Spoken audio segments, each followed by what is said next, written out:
I'll have people come up to me, and, white people, all different races, and they'll just come up to me. I like your content. So that's exactly like how my husband is. That's how my wife is.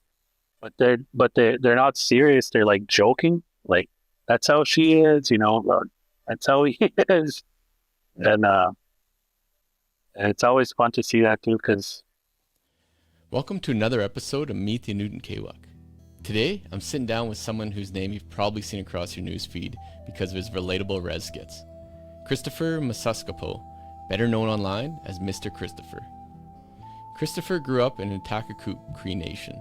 He served in the Canadian Armed Forces, and now he uses his creative voice to share laughter, healing, and reflection, all while staying grounded in community, culture, and family. We talk about growing up on the res, military discipline, making people laugh, and staying true to yourself in a whirlwind on social media. It's a powerful mix of humor, humility, and real talk. Deadly Chris, man, I've been wanting to have you on here for a long time. Watch all your videos. Me and my kids always laugh. It's good. I always show my wife, and she's just like, yeah. I married a white girl, so she gets it but doesn't. Um, Anyways, it's great to have you on. Like I ask everybody all the time, just a little bit about yourself, where you grew up, how you grew up, and yeah, I'll go from there. oh, right on.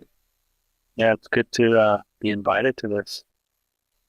Uh, Never really did a podcast before I had opportunities, but I don't know. I just didn't have time for them, I guess.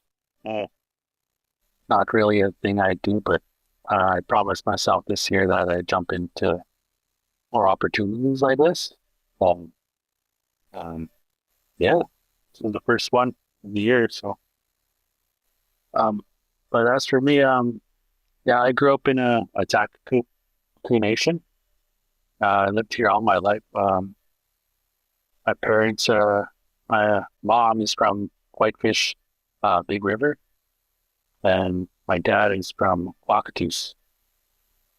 So they met and had me. I have one brother and one older stepsister. Um, I didn't really get to see my stepsister that much. She was with my dad's ex, I guess, growing up. But I was grew up with my little brother here on the res, just a couple of res kids. Yeah, I didn't really move anywhere. I just had one family home. Went to school here on the res. Um, I tried moving away after high school, just to the city because kind of seemed like everybody was doing it, trying to get out of the race. But I did try and move out, and I think I only lasted like 3 months or something, and I had moved back. I just couldn't find work. I think I was like 18. I came back, and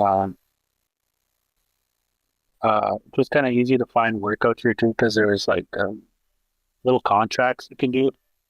Um, like for instance, my dad was a painter. Well, he was a painter. He could probably still paint, but he would mud, drywall. So any like housing contracts that would come up on the res, we would get me or my brother and come along too. And we learned from him when I was like maybe 13. So drywall, painting, all that stuff. Was fun, yes, but it's not so much fun now after you did it through so many years. But I did that for a while after high school. Just worked with my dad, uh, cutting houses, painting, drywall. Was good. That's what I did for,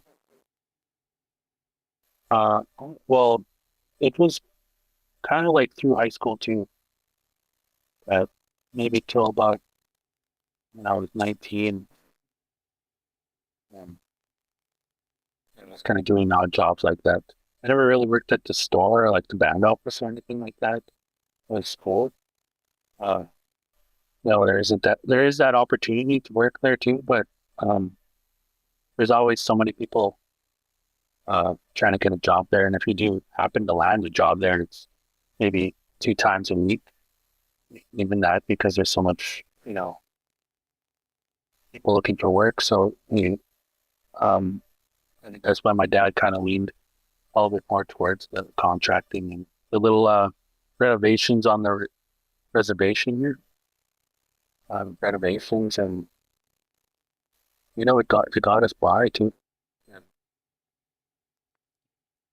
Oh, it's deadly, man. That makes tons of sense because all those skills too, right? You learn them, uh, and they're so useful. That's why I tell my boys all the time now. Like I'm a carpenter, right? So I always Yeah. tell them that, like, you got to make yourself a useful husband, man. Like, if Yeah. you're, trades or whatever it is, like you'll be handy around the house, and it's good, right? And that's probably good too with your kids around. Hey, punch holes in the walls. Hey, fix the wall. Fix the wall. I'll Yeah. show you how to fix the wall.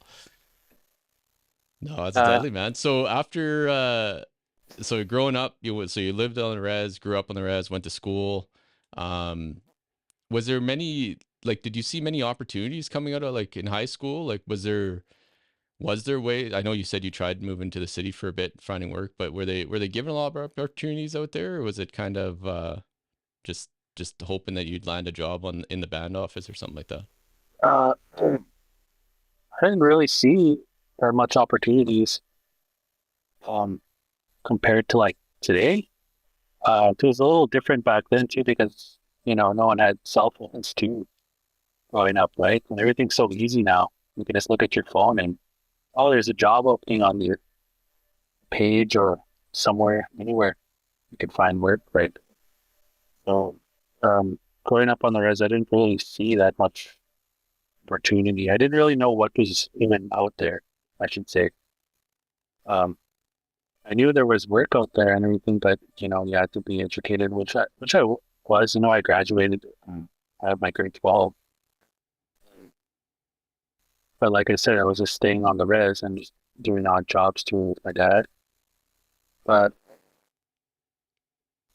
I was trying to look for something. I remember me and my brother, we both wanted to become cops to RCMP. So we looked into that after high school too. We looked into the applications and what it would take to be a cop. And I'm not too sure how it went, but I remember at the same time we were downtown Saskatoon, and we were driving downtown Saskatoon, just cruising around, and we saw this the army, the military. They had this little recruiting center downtown Saskatoon. I don't think they have it there no more though. It was like by those hotels. But anyways, we stopped there. Then we thought that'd be pretty cool too. It's kind of like being a cop, I guess. But so we got applications and yeah. Then we through the application course, the recruiter we met there was also indigenous. He had just a big stocky dude, just a big braid, big military guy. And he's like, if you're interested in joining, we have this program that happens every year in Wayne, Alberta, which is the Bold Eagle program. I don't know if you ever heard of that, but it's basically basic training for Indigenous people or AT. So you go out there for a month, and if you're accepted, you fill out all the requirements and you pass the physical test. I test everything. You can check your background, criminal record, whatnot. But if you get through, then you have this opportunity to go to Bold Eagle program in Wainwright, Alberta, and just do basic training for the military. So me and my brother uh, did the physical test, written test, everything like that. And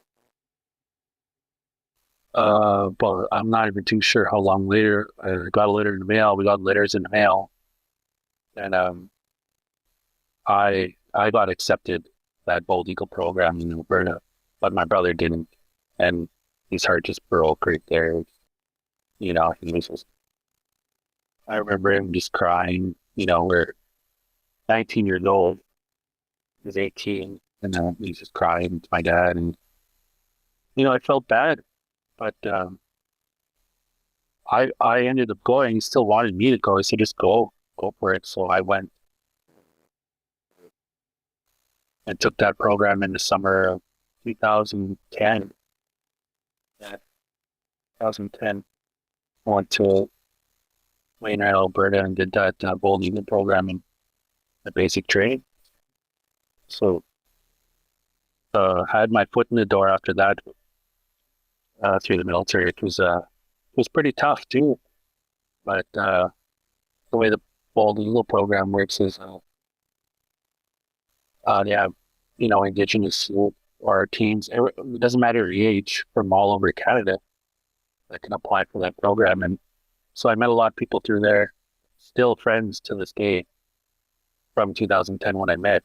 If you live in Ontario and Nova Scotia, Vancouver, a couple of buddies. And after that, after you say you complete that program, uh, they give you this opportunity if you want to join, if you want to become a member of the forces or not. So I thought it was good. I liked it right off the bat. Physical shape. It was fun. It was a good time. So I decided to stay in and join. So, but they also give you the opportunity to be a full-time member, which was just to go live on the base somewhere in Canada, like live right on the base, go to work, like 9 to 5, just like a regular job, but you just be on working on the base, or you can become a reservist part-time and have your normal life, but go to work in like your nearest barracks, which was for me was Prince Albert, which was an hour away. So I'd go to work there on Tuesday nights and the weekends. So that worked out for me. I picked that because I didn't really want to go full time, full blown full time. Uh, so I stayed in the military. Then I did training every summer for about 5 years. I was in there. I didn't get the opportunity to go overseas, although I was fully trained. Um, I met a lot of people on there, and going back towards my brother, he still wanted to join too. So what he did, he applied to become full time, and he ended up getting accepted in going to Quebec, flying to Quebec and doing his basic out there, and he signed a 3-year contract to go full time. So he got accepted to go over there. But I think he only stayed over there for about 4 or 5 months. Then he came back because it was a little harder for him just because he was indigenous. He said I don't want to speak too ill, but on the military or Quebec or anything, but there was a lot of prejudice said out there, and it was kind of tough to be with all these big French guys and everything. And he didn't really care for that part. He said he was telling me, man, it's stuff out here, they don't know what you are. You know, we're just a couple of res kids from Ahtahkakoop in Middle Saskatchewan, and then they have this whole different culture out there too, and trying to fit into that culture. Plus the military culture was I could see where he was coming from because I dealt with that too when I was on the base in Wainwright or in Manitoba. So, yeah.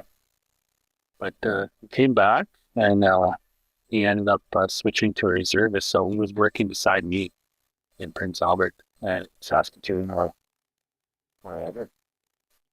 So that's what I did for about till 2015 or 10 to 15. Yeah. Oh, that's deadly. With that being said, too, like I always I put that on a pedestal, right? Because that was one thing I was those same thoughts went through my mind. I grew up in Meadow Lake, right, and then moved to Lloydminster right after school, and then I was just going nowhere fast in Lloyd, and I thought about do a that RCMP kind of way. That just it didn't really pan out.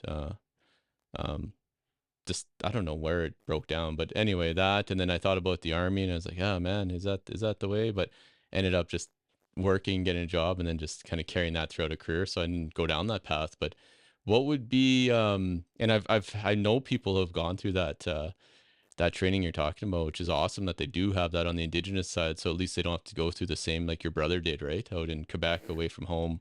Well, you're still away from home, but away from your culture, right? And away from people that understand what you're doing and know how hard it is in the time that you're doing it. So I could just imagine what that support would be like. But what what would be like one or two like kind of key takeaways that you took from that time in the military and taught you in a positive light anyway? In a positive way. Uh,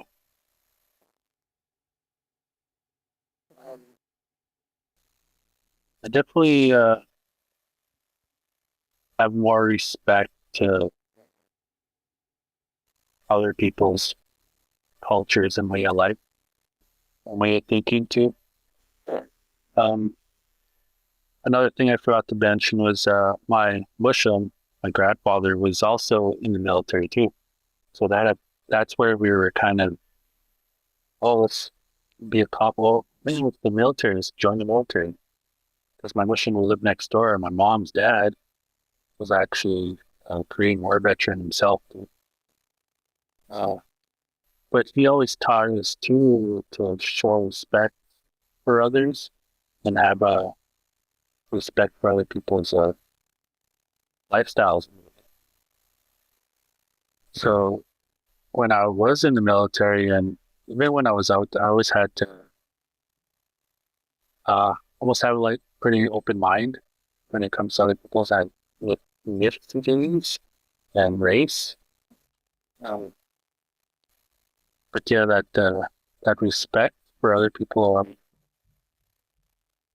that really came to play when I was in the military because I thought of it like okay, like I have to have respect for this guy if I want this guy or these people to have respect for me too. Like treat them nicely. I want to be treated nicely, and sometimes it didn't always pan out like that. But I always wanted to be a positive dude and treat others with respect. Another thing was probably the discipline part of it, because there's a lot of discipline in the military, man. It takes a lot of discipline because you'll have a guy just yelling straight at your face, and you're standing at attention there, and your instructor is barking at you, calling you all sorts of names, and uh, uh, yeah, it's tough, but I think that that whole discipline and not taking people's words too seriously really helped me out till even to this day because I could someone could just be yelling at me or calling me all sorts of names and I won't even I won't even really care. Like go ahead, say what you want, kind of deal. Maybe that's where that military training kind of kicked into because they could yell or as long as it doesn't get any physical or anything like that, then I'll just you know stand there at attention and take it because it's just words at the end of the day. Yeah. Yeah, no, that's deadly. And that, yeah. And just looking, especially nowadays, right? Like people always just looking for ways to get you fired up and then they want to record it and then and then you're the bad guy, right? Or something. So that's awesome that you learned that. And it's an important skill to have, right? For everything, like just no matter what you're doing. Um, no, that's great, man. That's great. I didn't know that about your background, so that's really interesting. That's sweet. Um, Maybe going back a little bit too, like what when you were growing up and everything, like what were you like as a kid? Like were you always like that funny guy or like that comedian, or is that something that's developed later, or what happened there? Uh, I'm not even too sure. It's kind of hard to like my memory's not the best too. Well, I I I always had a good sense of humor and I always like to joke around. Um, you always hear that saying where you're just like your dad. So I guess my dad was kind of a joker too. He still is to this day, and I can see now where I can get that from. I get that from, and I also have a bunch of cousins that are the same way too. That have this almost like Masuskapoe humor. Um, it's only like some kind of humor that your family would only get, but I think I, but I always had a good sense of humor growing up. Um, always found certain things funny, and sometimes others wouldn't find it funny, but I don't know. It's just a strange sense of humor. But I still to this day just find the randomest things funny, and um, my wife even notices that. It's like, why are you laughing? And I'll show her something, a video, or um, talk about a story, and she won't even get it. Like she won't even get my sense of humor half the time. And here I'm just joking up about it, and I'll have to explain it to her and everything. So I don't know. It's like your sarcasm just it's kind of advanced after a while, where people just think you're kind of weird. But I don't know. I like it. I find the joy in a lot of things, and it's awesome. Oh, that's deadly. No, man, you're. I think our wives would get along well because she says the same thing to me all the time, and I'm getting old now, so I always get myself in like I'll tell a stupid joke or say stupid comments to people, right? Or like not stupid, but just like Yeah, sarcastic, or not even like sarcastic, mean, but just trying to be funny or think I'm funny, and no one gets it, just crickets. You're like, yeah, oh well. And I was like, well, yeah, no, I'm that old guy. yeah, It's no, that's deadly, man. That's good. And you have to. I always laugh at people, right? It's like, man, you gotta find the humor. It's like even in the worst situations, I'm sure you've seen that when you're army training and stuff, right? Like laughing when you're in a mud hole and trying to climb out or something. It's like, why you yeah. laughing? It's like, Like wow, little it can't jokes get any like that, worse. little Yeah. jokes, and like when you said, like if you're in the mud and everything, just anything to keep your morale up, right?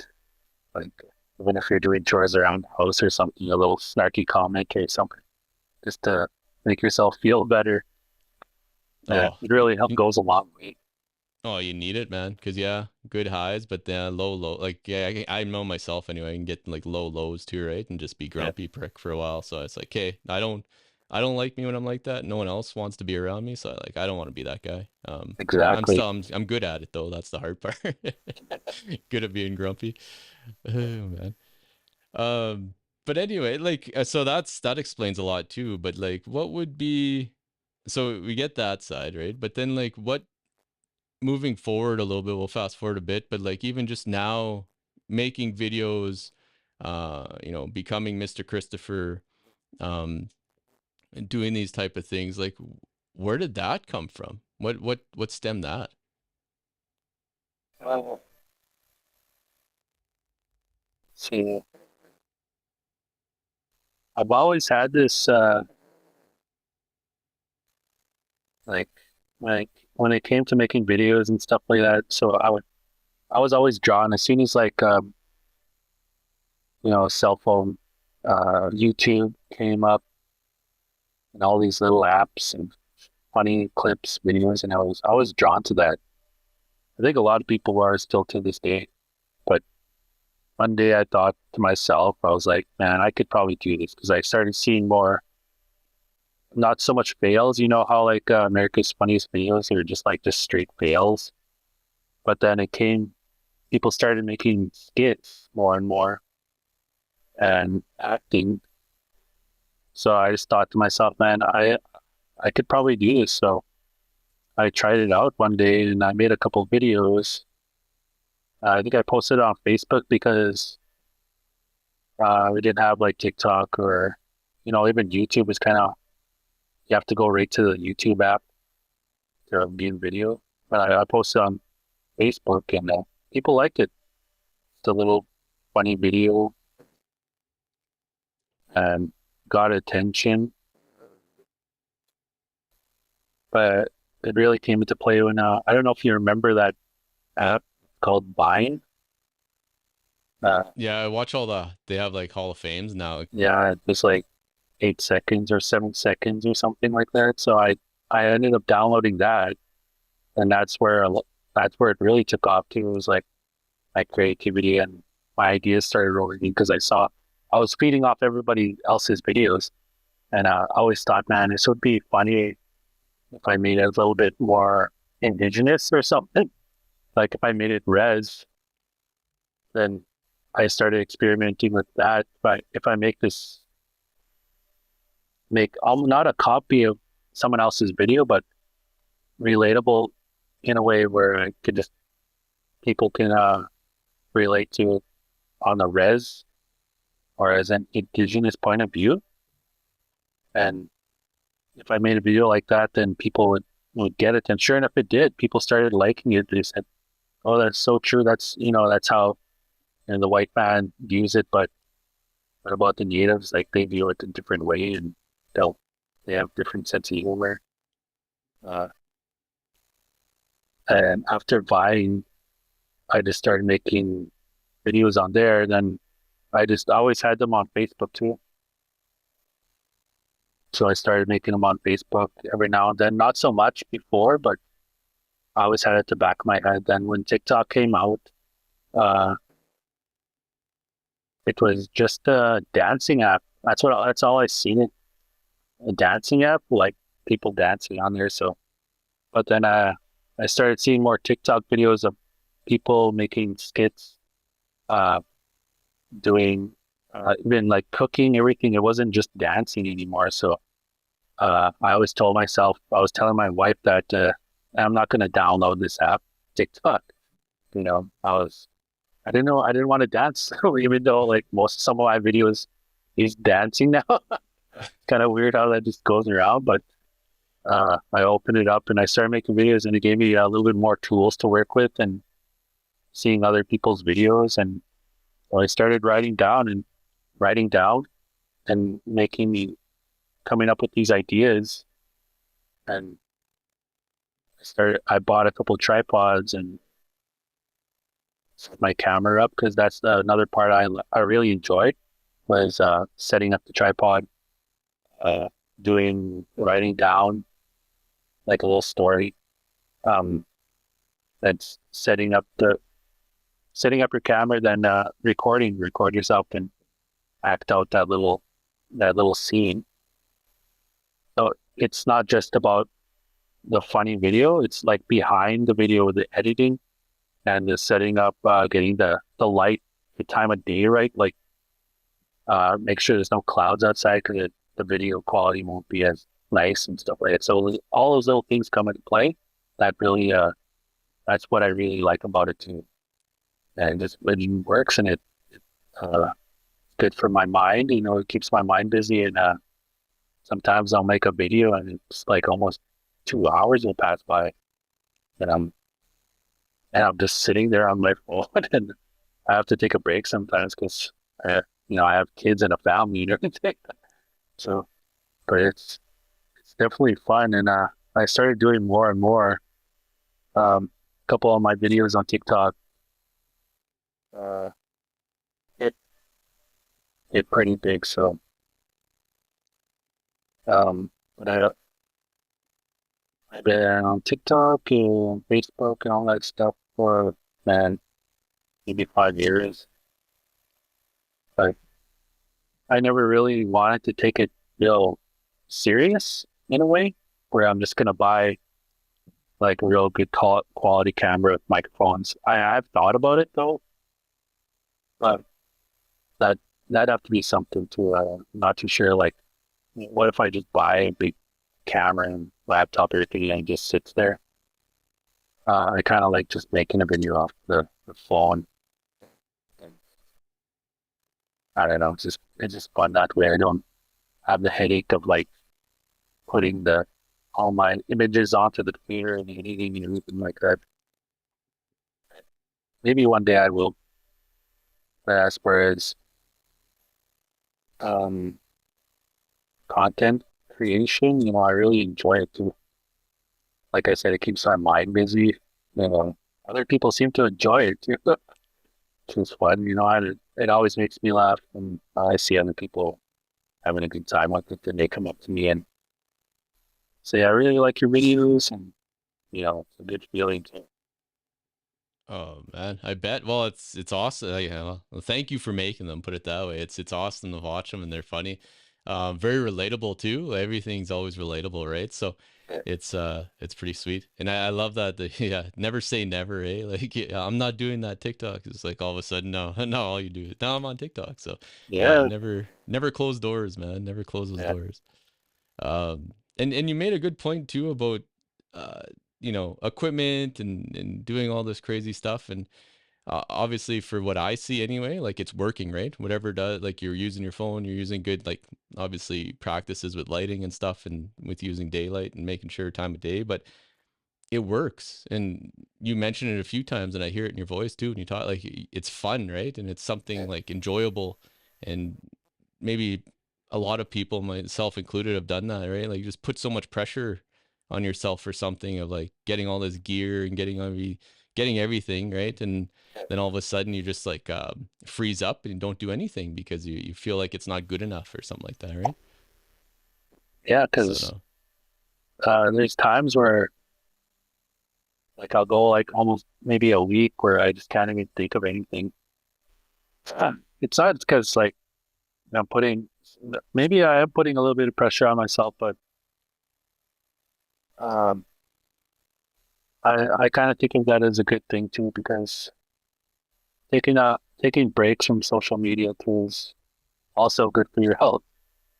I found because after I started getting a little bit more popular and my Facebook, TikTok started growing followers, I definitely got a lot more messages, uh, a lot more comments, good and bad comments, um, and just a flood of people just trying to reach out. Um, I can't reply to all the messages, answer all these emails and everything, which I was trying to at first, like maybe say 2 years ago, maybe 3 years ago. I was getting up first thing in the morning. I would check my inbox for Facebook and TikTok and try to reply to everybody. I was doing that every morning for a good time. And after a while, I just stopped. I had put my messages on private and everything. I put my private security up on my Facebook and TikTok and Instagram because it was kind of draining too, and I felt like I was um I want to say that I was doing it just to please them, like please people. Like I had to reply, or they'd see me as like some guy who's he doesn't even reply to his messages and everything. And I was kind of thinking like, why does that even matter? You know, I'm putting this headache on myself. Like, why do I have to go out of my way and get up in the morning and just people please in a way? So I started thinking like that, especially when it came to my mental health too. So not saying like I do reply to some messages, it's not all of them all the time. Uh, or when I see hateful comments, before it kind of bothered me before, like a couple of years ago. But once I started like focusing, like I'm not just this is just social media. This ain't my real life. I'm not gonna take this and apply it to my day to day. Not gonna bring my Facebook comments and all that stuff and carry that on me when I'm trying to have fun with my kids or outside with my friends or I'm visiting my mom and dad. Because that all that hate or that stress can just from social media can other people can feel it. They can feel when you're stressed out and they can see it on your face and I had a couple of my friends like, man, you look tired. It's like, I'm kind of tired. Then I vent out. It's like people are just saying these stupid comments about me, and um, my good friends would say, well, just take a break. Don't worry about it. Who are these people? And now that I think of it, now it just sounds even more like dumb because I have no idea who these people are. So when I talk about taking those little those brain farts where I can't think of anything, and um, I take that as a good sign just to relax a bit and uh, take a break from social media because it's can be, especially if your head's not on properly, it could take a lot out of you mentally, spiritually as well, emotionally, basically. Uh, uh, Today, it doesn't bother me as much because I'm comfortable with myself, and people could say hateful things, and like I said, I'll be staring at attention right there and just taking it. It's not going to bother me, which is Y- I try to pass that on to other people who come up to me and ask me if it's worth or if it's hard um, getting heat, or people say hateful stuff to you on Facebook or any of the social platforms. Yeah. No, that makes tons of sense. And then now knowing your background too, that makes ton. That was gonna be my question, like really, like how you handle that so well. But yeah, when you have someone yell at drill sergeant yell in your face, you can Yeah. almost handle anything after that. So that makes tons of sense. And you make such a good point too on social media being a drain a lot of times, and a lot of those hateful comments come from people that are trying to get a reaction out of you just to get noticed, right? Like they would never say that to your face in person or real life, right? And so it's always just hiding behind a screen or a keyboard or whatever it is.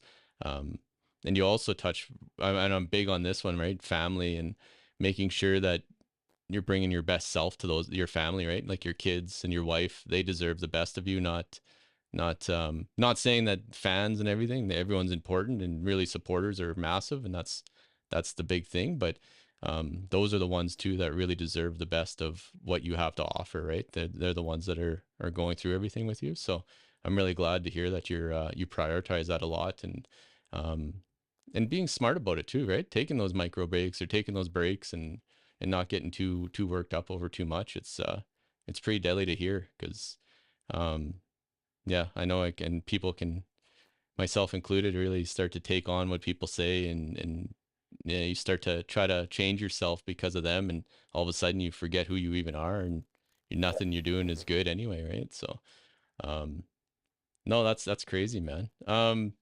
With even going back, like with the content and the creation and the videos, and yeah, man, they're so funny.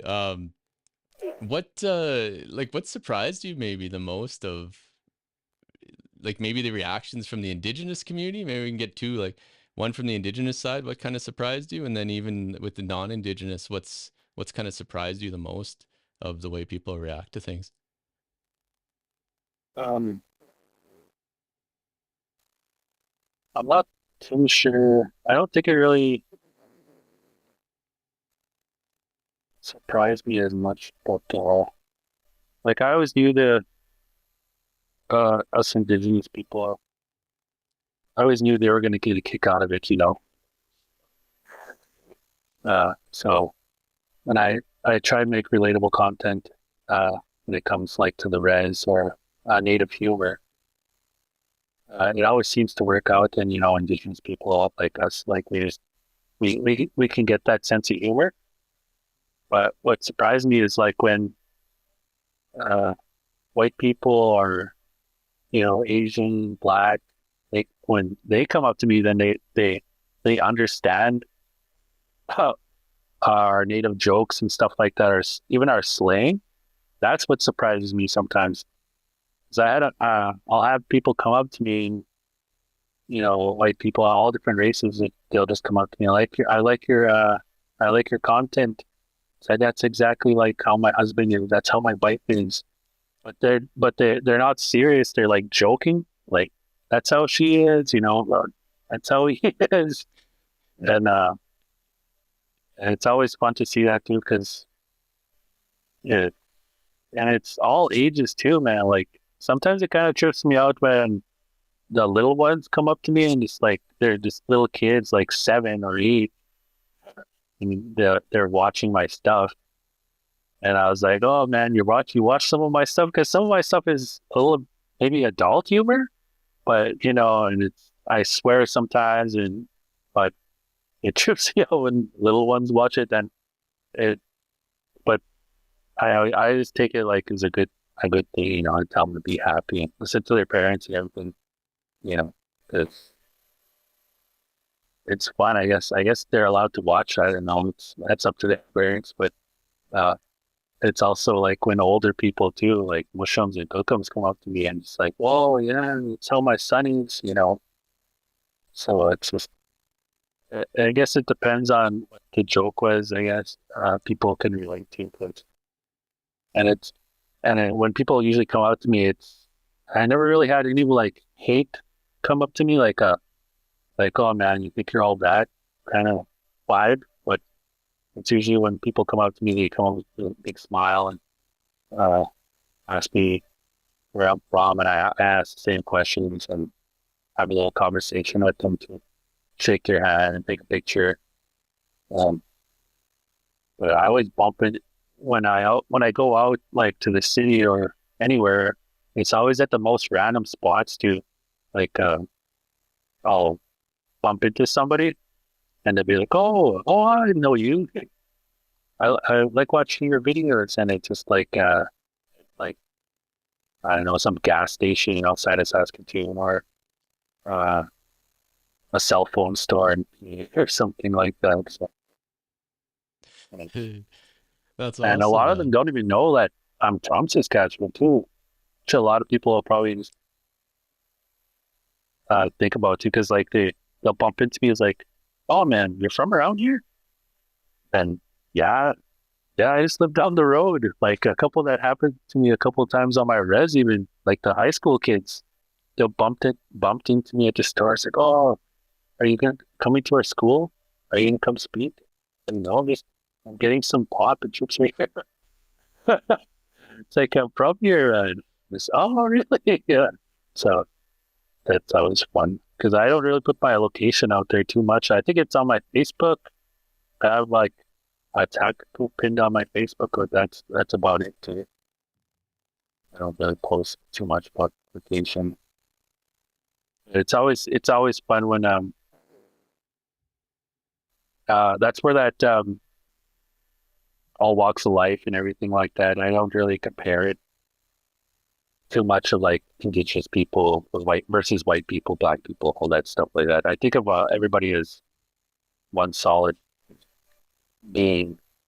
We all bleed red. That's my way of thought anyways. The, I think we're all one people. hey, with that thought too, does the army talk about that Talk about or what? not really? Like a little bit of like we all bleed red kind of thing, right? Like, Oh is there yeah, is yeah. It's always like that too. 'Cause it's like say if you are training and you're doing something, you have to have your bros back despite who they are, right? Mhm. It's just like off, like away from the uniform and everything. Sometimes that can get kind of rocky, where it's like, oh, the natives will hang out over here, the whites and black, but there's even if it's not in the military too, it's like that in life everywhere too. It's you know like in a mall or something, you'll always see little groups of people. But I think that's just the way life is. There's always going to be those people that are, oh, maybe they're kind of scared of a different race, or they heard something about a different race. That'll maybe not they won't hang out with them, or when it comes to me and my way of thinking, I don't really see it that way. you're a human being, and you have a good head on your shoulders, and I want to be your friend. I don't care what you look like. You could be purple and 10 feet tall. I don't really care.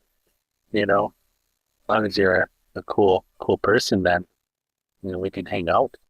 Yeah. No, that's deadly to hear, man. That's good. And that, yeah, you need more of that too, because I know a lot of people get drugged down just by that. It's like, oh, there's bigger problems, man. Don't worry about that. Um, well, that's deadly, man. That's sweet, and it's funny to hear, eh? Like people even even around home don't even know. Uh, I guess with that being said too, like I know those kids like, hey, come to our school and stuff, and we were talking about this before we started, right? Like with going around and talking to different people and stuff. But eh, with the youth, have you like even in the future, like future aspirations or future goals, like is it to do more speaking? I know you mentioned like maybe this year you're making some goals of maybe podcast, put yourself out there a little more, but speaking to youth or youth conferences and and just trying to inspire some more and show people like, kind of what is possible. Uh, Definitely thought about that. Uh, like ever since I gained a little bit more popularity, there has been people reaching out to me, asking me to come to the reserve or come speak to to youth or even like men's conferences and stuff like that. But it's never really, I never really thought about going. Actually, I always told them, we'll keep in contact, and if I do decide, I'll let you know. But I haven't been really driven to just set that date, save money, and go out there and talk because I never I never did that in my whole life. So I don't know exactly what it is, how it's gonna handle. And plus, um I do have a little bit of a stage fright too when it comes to big crowds. Because I did have that growing up in school. I raised one time I was supposed to say this little speech or whatever in front of a Christmas play, and I was just all over the place, just shaking and jittery and everything. I can still remember that day, but I felt embarrassed that time too. So it took me a while. So every time I'll try to speak in front of a crowd and everything, I kind of get stage fright. So that's something I'd have to work on too. Like right now, even the podcast it's good. Like the podcast speaking with you, like even this right now is like practicing. So that's what I want to do. I want to practice a little bit more, speak to more people, and eventually, go speak to a classroom even. Then, eventually see how that goes and speak to larger groups. That'd be interesting too. I, I, I think I would like that. I would just have to set up like a little agenda and everything, like notes and everything of like what I'm going to say, because that's a whole different story, I guess. No, that's deadly. Well, just Definitely something I hearing, would like. yeah, well, just hearing some of your like your past and what you got going on and Yeah. experiences, you'd have a lot to say, man. And you're big inspiration, that's for sure. And especially even just that story there of stage fright, right? But now you get millions of views on videos. It's like, well, I'm still afraid too, right? So overcoming that and still pushing through is inspirational, to say the least, on top of everything else, right? So no, man, that's awesome. You definitely have a lot to say. So that's great. Once you find those words, it's going to be pretty special, and a lot of those you're going to touch a lot of lives. That's for sure. Um, Yeah, thanks. with you mentioned too, like your Mosho and Kokum and getting to visit and sit and even some of his past experiences. And I talk a lot about mentorship too, and we need that in our lives, and especially as men, like I say, I'm getting older too, and I really try to put myself out, like, well, my kids for sure, making sure they have that. But if I do with some other people too, right, of just um telling stories and just some of the past. And I always say, like, I've made a lot of almost every mistake you could in my youth and growing up and the way I lived. But I talk to people about it, but it's always one of those like sometimes you have to live it, you have to go through it. I could tell you all those things not to do, but until you're there, you have to do it and experience it. But um, what would you take? Do you have someone like a mentor that you can comes to mind and how they affected your trajectory of life? Like, do I have a mentor right now? Mentor now, or even just someone you really like that you felt had that. Like you talked about your dad too, and working close with him. I know that's not easy. I grew up on a small farm, so yeah, good at getting yelled at. You talked about like a drill sergeant can get tough skin, but but yeah, like did you have someone in your life growing up like that you could rely on for those in those kind of situations? Uh, not so much right now. But when I was growing up, it was my mushum pretty much. Um, because he lived like right next door to our house. Like where my house is, my dad's house was just like maybe 30 feet over here, but it burned down too when we were growing up. And on the other side of the bush is where my mushroom lived. So I was going through the path towards my mushroom's house. I was going to meet it all the way up until he passed away a few years ago. But he's always been, the main guy that I was going to go see and get advice from, talk to, and everything. Like, but I've always had that, even a mentorship, like through my uncles too, because my dad has has a bunch of brothers, and they all live on the other side of the field too, from where I live.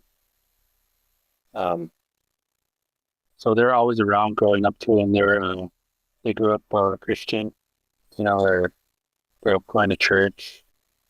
They always had good heads on their shoulders and stuff like that. So I always had a.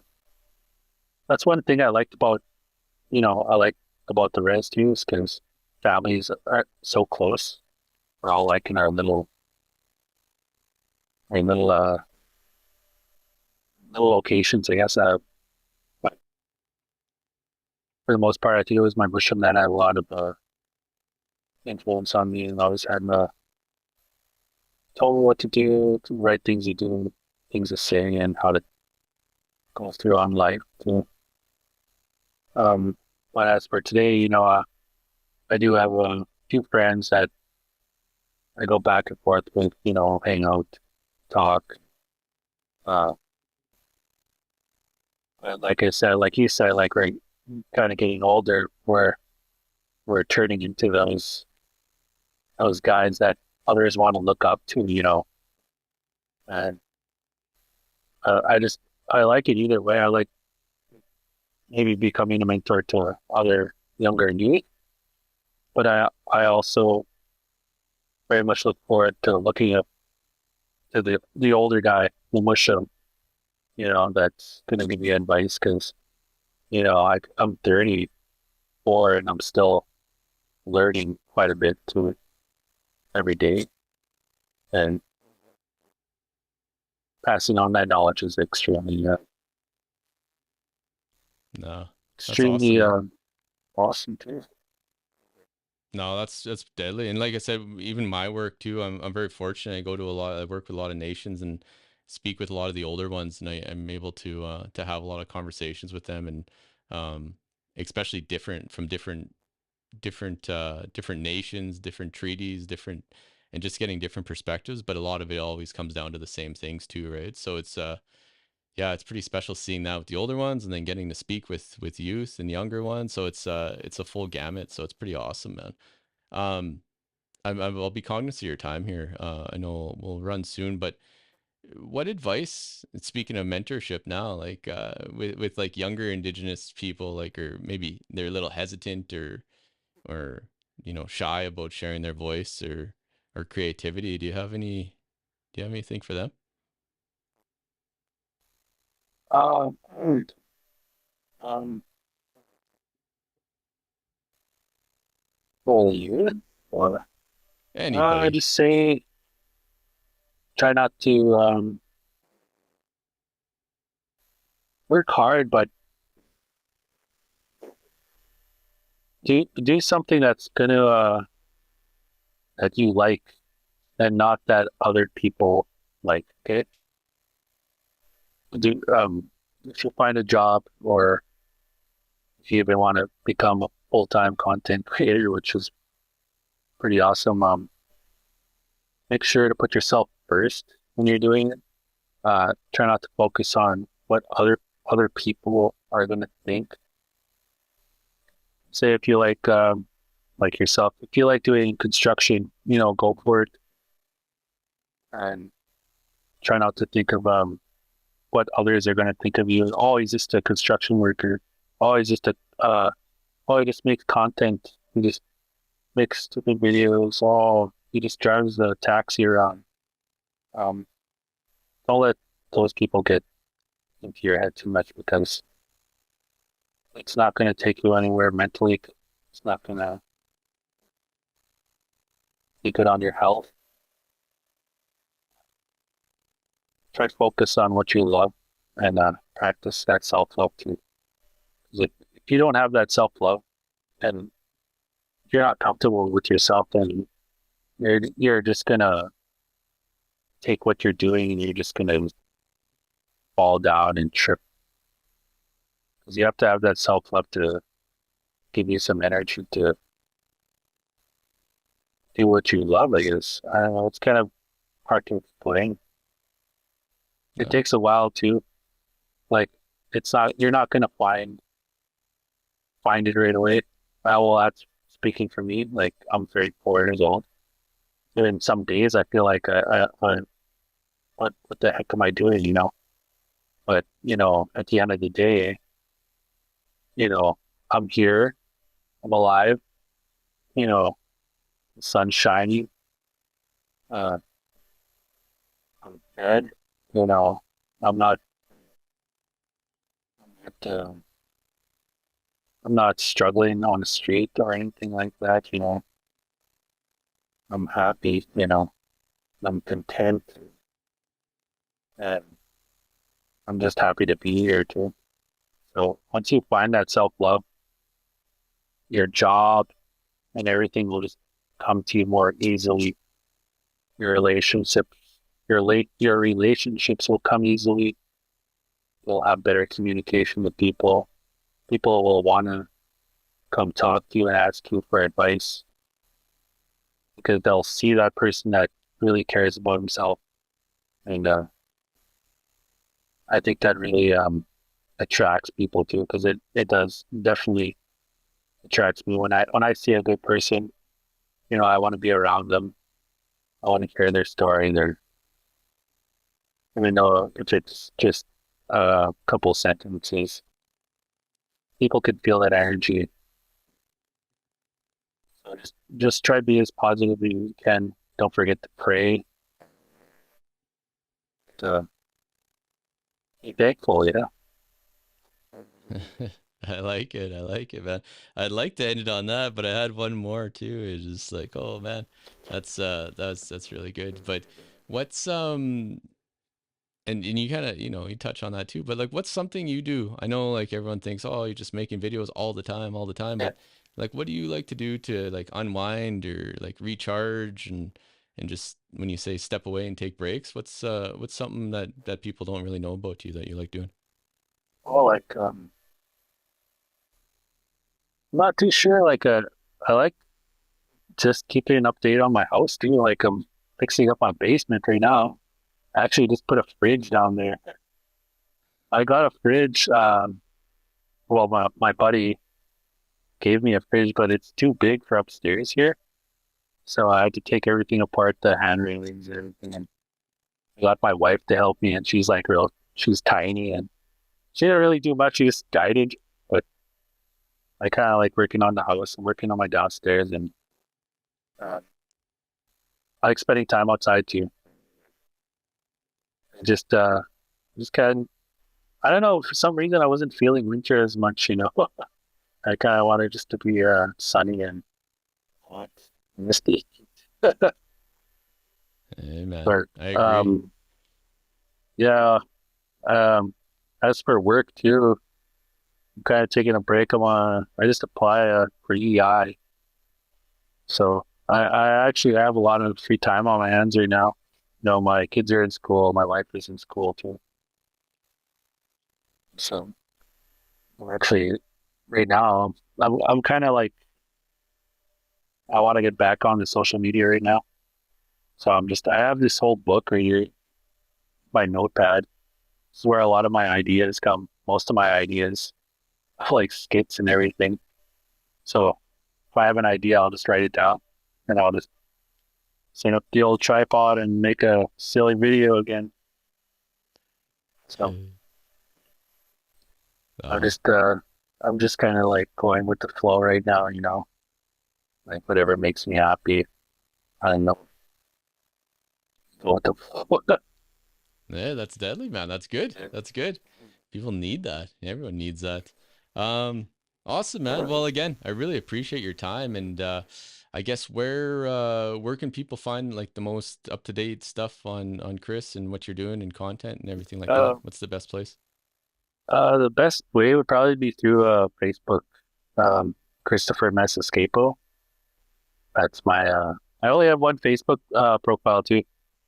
Um, yeah, it's the one with the blue check. Um, I know there's a couple pages out there. I think there's even a couple like just profiles with fake profiles. So just make sure to check if it's the blue check beside my name because there's a couple out there that and pretty annoying. I don't know why people do that. They just make a fake profile and want to be you. I don't know what that is. But yeah, Oh, through Facebook and just shoot me a message because I do have I can review messages. It's just a lot of it's spam too. okay. Okay. No, that makes tons of sense, man. And again, I really appreciate this. Your story is a lot, man. It's deadly. I had no idea about the army and everything like that, and just some of the stuff you're doing. And I got a million other questions, but like I say, I'll leave you be. But I really appreciate you taking the time, and I feel honored too to be one of the first to be able to speak like this with you, and it's pretty special. I really appreciate it. Yeah, it's awesome. Thanks for having me on your. It's actually a pretty good experience. Wasn't too Uh, bad. it's not too bad. Yeah, no, it's all good. It's Yeah. all good, man. Again, yeah, like I say, I really do appreciate it, and thanks for your time. And yeah, I'll talk to you soon.